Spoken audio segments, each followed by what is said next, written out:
Bonjour à tous, alors aujourd'hui on se retrouve pour un nouveau tutoriel Sketch, ce sera pas très long, vous inquiétez pas.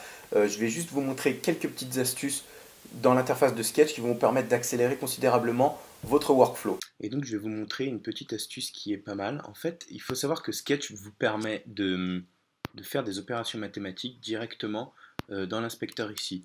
Donc là par exemple je vais créer un carré comme ça, et on peut directement, par exemple, diviser sa taille comme ça par 2 en faisant /2.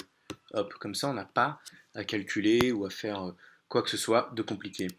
Et ça marche évidemment pour multiplier aussi. Donc là on peut faire x2. Voilà. Voilà, là je fais x2, donc il faut faire étoile 2 pour faire x2. Attention, hein, faites pas x, ça marchera pas. Donc voilà, ça marche pour le plus aussi. Si je veux y rajouter 16 pixels, bah voilà, je fais plus 16 et ça me rajoute 16 pixels.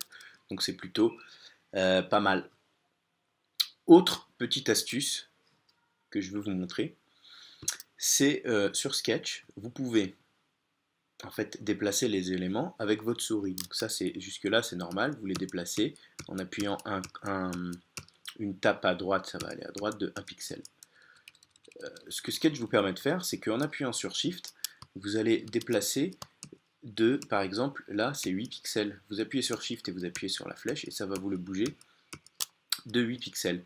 Et ce qui est intéressant, c'est également que vous pouvez en fait régler ce paramètre-là. Alors donc pour régler ce paramètre de nudging, on va dans Sketch, Préférences, on va dans Canvas, et là il y a le nudging, donc Move Object 1px using arrow key, et Move Object 8px using Shift arrow key. Voilà, tout simplement. Donc là, vous pouvez mettre ce que vous voulez. Là, si je mets 20 par exemple, je valide, et là, je fais un carré comme ça, et là, vous voyez que ça bouge de 20 pixels, 20, 20, 20, 20, 20 à chaque fois. Ça sert absolument à rien, mais on peut le faire. Je vais remettre 8. Voilà. Alors, autre chose, une autre petite astuce qui est intéressante, c'est vous pouvez, en créant une forme, en fait, vous pouvez modifier cette forme, non pas en utilisant ces choses-là, ce qui n'est pas toujours très précis et ce qui est un peu compliqué, mais vous pouvez utiliser aussi ce même principe de nudging pour modifier des formes. Pour cela, vous allez devoir appuyer sur commande. Donc en fait, en appuyant sur commande là, et en utilisant la flèche de gauche, ça va me réduire la taille, et la flèche de droite, ça va augmenter la taille. Pareil, la flèche du bas, ça va augmenter la taille, le faire grandir, et la flèche du haut, ça va le faire rétrécir.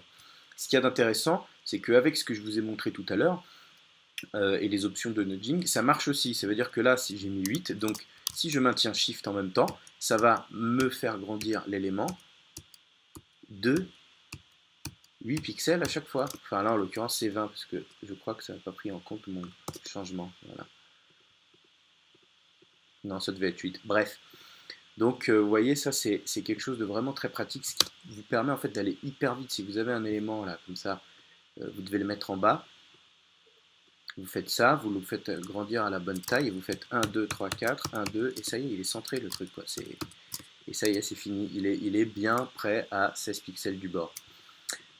Voilà, d'ailleurs, pour avoir cette vue là où vous savez à combien les éléments sont du bord ou à combien les éléments sont les uns des autres, bah c'est Alt. Tout simplement, vous appuyez sur Alt et puis ça va vous dire la distance entre les éléments ou entre les éléments et le fond. Voilà, c'est tout pour cette courte vidéo d'astuces. J'espère que ça vous a plu. Si vous avez d'autres questions ou que vous voulez d'autres astuces, écrivez-moi dans les commentaires. C'était Hugo, je vous embrasse. Ciao, bisous, à plus, tout ça, tout ça.